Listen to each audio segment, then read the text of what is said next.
matasa sha'irai ne mu duka burin mu kare rayuwar mu a annabi sirrin saduwa Tawaka ta matasa ga muna sha'irai ne mu duka ga muna burin mu kare rayuwar mu a annabi sirrin saduwa.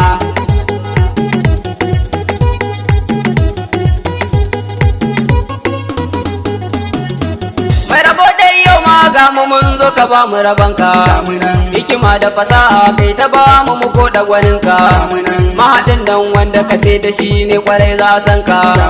shi muke so mu yi wa baitika ko bayan ba mu da rayuwa Tawaka ta matasa ga muna sha'irai ne mu duka ga muna burin mu kare rayuwar mu a annabi sirrin saduwa. kafin mu wuce cikin rabbana to kanin ka salati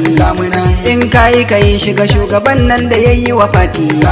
wanda shi ka riga yau ga mu ma gare shi da baiti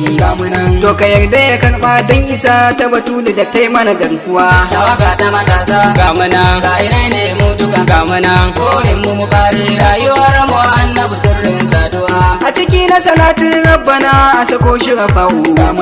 alayen manzo rabbana hadda azhara'u shehu na tijjani da diyali ga wasu mai shirafa'u